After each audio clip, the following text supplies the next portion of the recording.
Hello everyone, this is Yahweh. Um, Wanted to make sure I went over this, so I'm going to just go ahead and talk about it now. Basically, the ages of humans, of man, on Delta Sol, Earth, your planet. Uh, because it's a very interesting story, one that I don't know infinite details on. That's not my area of expertise. But I know some things, and most humans that I run into find this topic fascinating, so I'm going to talk about it for a minute. There have been 5 ages of man, as recorded by uh, folks from my world, uh, that have existed on this planet for about the last 300,000 years. Now, that's not to say that man didn't exist here in some form before 300,000 years ago, but what I've been able to study, what's in written record, and most of the written records are from a species that most people refer to as the ancients. They're from a planet that I know as a planet called Han. One of my co-workers that came on this mission with me, Locaire, he was actually sent to Atlantis and then moved to the Azores years later, and then now lives in France. He works at CERN. They have the most information on early humans because it's commonly accepted that at some point about 300,000 Earth years ago, the ancients made contact with the humans that were living on Earth at the time and taught them agriculture, animal husbandry, things like that. I realize this may contradict what some of you have heard in other places, and I would invite you to investigate this for yourself and come to your own conclusions and seek your own truths, if you will, rather than take mine or someone else's word for it. I'm going to tell you what I know. The first age of man existed on Earth in Earth time about 300,000 to about 200,000 Earth years before the current era. Now, the Earth looked much different then. Not much remains of what existed 200,000 to 300,000 years ago. During that time, basically Mother Nature has just ravaged any, I guess, remaining artifacts that may be found. But I want to throw this out.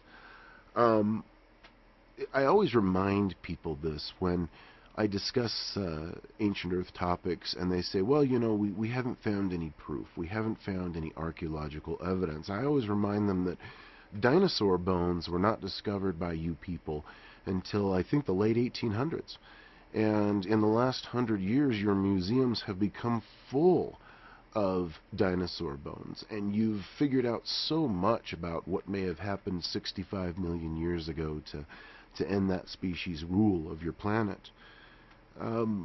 Be open to the possibility that over the next 2 years, archaeological digs in certain areas of the world that I don't want to draw attention to for obvious reasons at this time may come forth with some findings that will change the paradigm of the global community in this regard.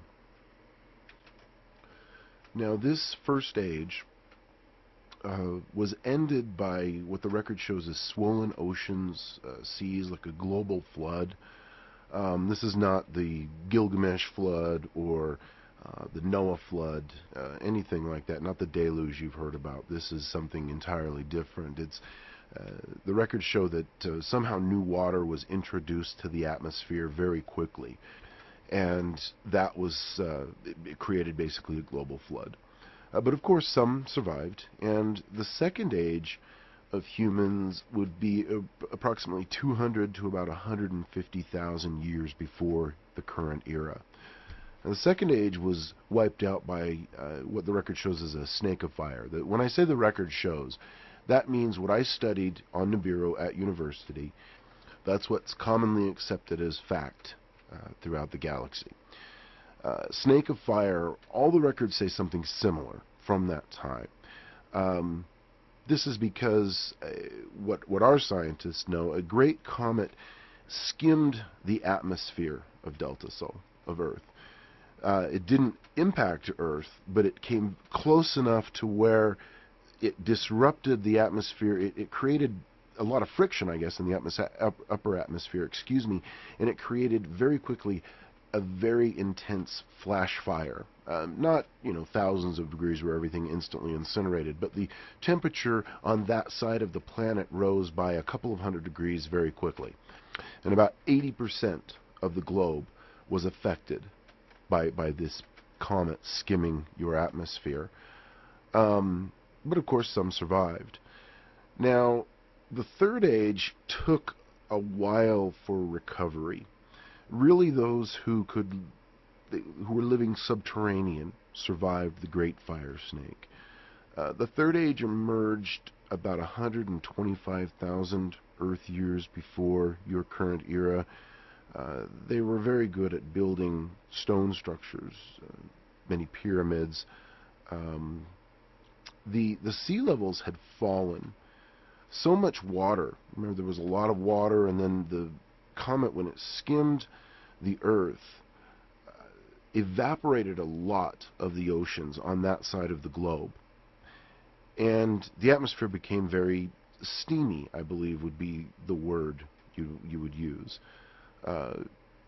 Vaporized water in the atmosphere, which went around the globe and, of course, settled everywhere. Most places it went into groundwater, flowed down rivers, streams, back into the ocean. It took thousands and thousands of years for things to normalize back. The records show about 25,000 Earth years for things to come back to a point where at least humans could again survive on the planet. Now, because so much of that water had been evaporated, it tilted. The atmosphere was heated up very hot, and the pendulum swung very wildly one way, and when it swung back, it also swung very wildly in the other direction. That led to large ice caps that grew and grew, and people were pushed near the equator about 77,000 years before the current era. Making sure my math is correct. Yes, it would be about 77,000 years before the current era would be the time when they would consider there was no mass dying between the third and fourth ages. But that's when they would consider probably the end of the third age and the beginning of the fourth age. The fourth age, ironically, ended by climate change. In their quest to manipulate weather, it really proved fatal for humans during the third age.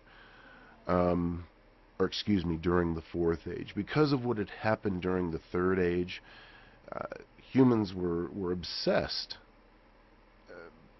within the community of scientists who had survived to retain enough knowledge to somehow manipulate the weather and keep things in balance. What they didn't realize, of course, is that what you would refer to as Mother Nature, or this natural symbiotic relationship that the Earth has with its atmosphere, is best left alone. You can't understand even the most sophisticated computers you have right now, even those at CERN, which are amazing, cannot calculate on a quantum level, what weather is going to do on a global scale.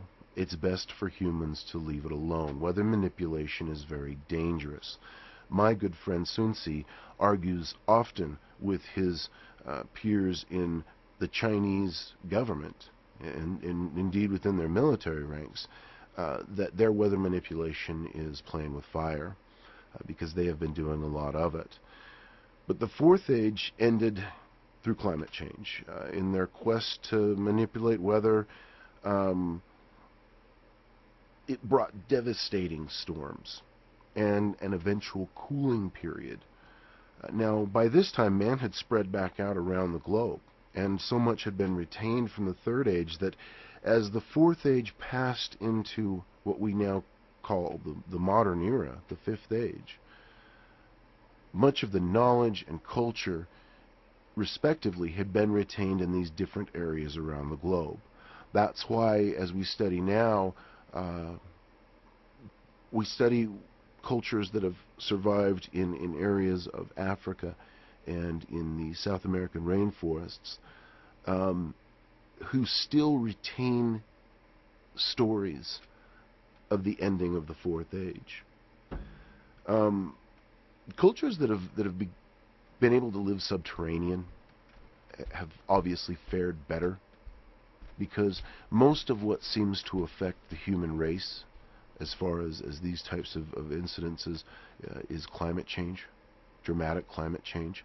It's really too bad that the phrase global warming became the catchphrase instead of global climate change, because, or global climate shift, as some would argue, because it's desperately important that, folks, there's nothing much you can do about it right now. There really isn't. You can't shut off factories around your globe. You would have people literally dying because of it.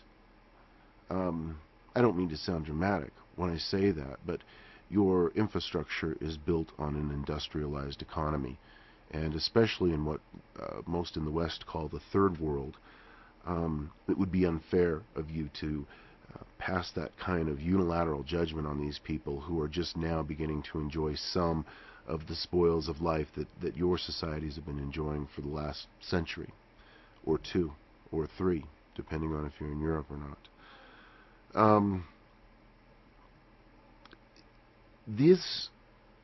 When the Fourth Age passed on this knowledge, there was a group of individuals that started up on Earth about 8,000 years ago.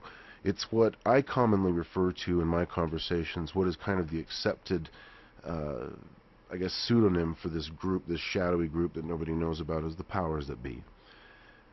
I want to talk about them because if people hear nothing else from me, it's important for people to understand why certain people in control of your planet are keeping key points of information out of the public view or out of the public record. Why they have distorted history. You know, when history is written, and a great example is the crucifixion of Jesus, of Yajweh. When history is written, oftentimes these places become very sacred to people within this organization, or these shadowy organizations, as my conspiracy friends like to call them. They don't want it to be common knowledge where these things took place. So oftentimes history is pushed and rewritten to move the geographic location of an event. For instance, I can tell you that the place where Jesus was tried and crucified was not where so many people make their pilgrimage. Right now I am in Israel, and I have walked this path that many believe Jesus carried his cross upon, and there would have been rioting in the streets if that would have happened. If Pontius Pilate would have paraded Jesus through the streets, it would have just been an unnecessary riot on his hands. Jesus was executed in a city by the sea. I'm not going to disclose the exact location because I understand from a scientific point of view why these locations must be kept secret. You know, there's a society down in Australia, the Aborigines, who believe that within the rocks and the trees and the ground and the sky, when you go to a certain place, that place itself remembers events that have transpired there. Humans sometimes will refer to that as a haunting or a possession. These places, they are very sacred from a scientific standpoint. This is considered pseudoscience or junk science by many people on Earth, but in the next few years it's going to become much more mainstream. And that is the study of very small particles that make up what some believe might be the soul of humans, what I believe George Lucas meant when he called the thing in Star Wars the Force, the thing that runs through us all.